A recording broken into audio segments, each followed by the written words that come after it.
الحمد لله الذي هدانا لهذا وما كنا لنهتدي لولا أن هدانا الله. لقد جاءت رسل ربنا بالحق وما توفيقنا إلا بالله. عليه توكلنا وإليه نبنا وإليك المصير يا الله. ربنا ظلمنا أنفسنا وإن لم تغفر لنا وترحمنا لنكونن من الخاسرين.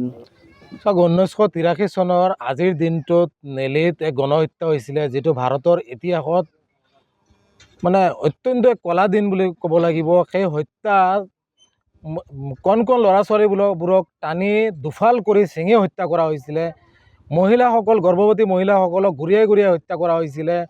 আবাল বৃদ্ধ বৃদ্ধাসকলক কাটি টুকুৰা টুকুৰ কৰি হত্যা কৰা হৈছিলে। এক ভয়ানক এক পৰিৱেশ। চৰকাৰী হিচাপ মতে যিটো সংখ্যা আছিলে তাতকৈ প্ৰায় ৩-৪ গুণ বেছি, প্ৰায় ৫,০০০ পৰা ১০,০০০ লোকক হত্যা কৰা হৈছিলে ৬ ঘণ্টাৰ ভিতৰত।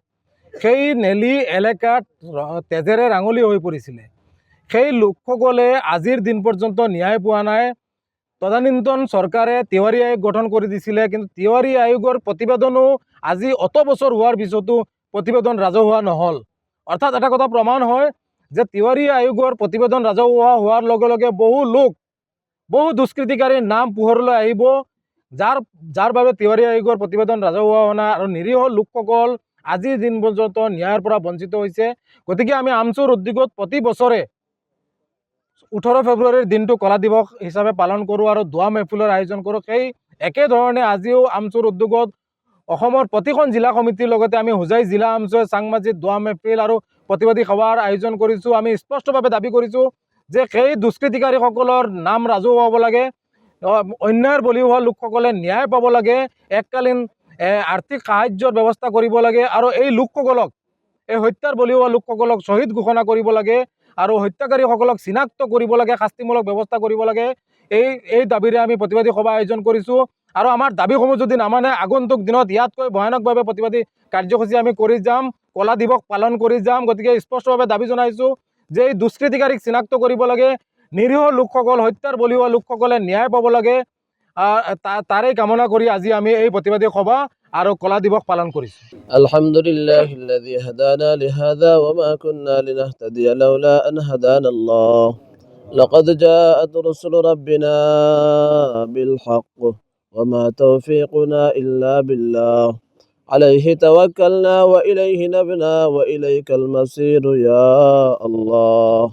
ربنا ظلمنا أنفسنا وإن لم تغفر لنا وترحمنا لنكونن من الخاسرين. 1983 চনৰ আজিৰ দিনটোত নেলিত এক গণহত্যা হৈছিলে, যিটো ভাৰতৰ ইতিহাসত অত্যন্ত কলা দিন বুলি ক'ব লাগিব। সেই হত্যা কণ কণ ল'ৰা ছোৱালীবোৰক টানি দুফাল কৰি ছিঙি হত্যা কৰা হৈছিলে। মহিলাসকল, গৰ্ভৱতী মহিলাসকলক গুৰিয়াই গুৰিয়াই হত্যা কৰা হৈছিলে। আবাল বৃদ্ধ বৃদ্ধাসকলক কাটি টুকুৰা টুকুৰ কৰি হত্যা কৰা হৈছিলে। এক ভয়ানক এক পৰিৱেশ। চৰকাৰী হিচাপ মতে যিটো সংখ্যা আছিলে তাতকৈ প্ৰায় ৩-৪ গুণ বেছি, প্ৰায় ৫,০০০ পৰা ১০,০০০ লোকক হত্যা কৰা হৈছিলে ৬ ঘণ্টাৰ ভিতৰত। সেই নেলি এলেকাত তেজেৰে ৰাঙলী হৈ পৰিছিলে। সেই লোকসকলে আজিৰ দিন পৰ্যন্ত ন্যায় পোৱা নাই।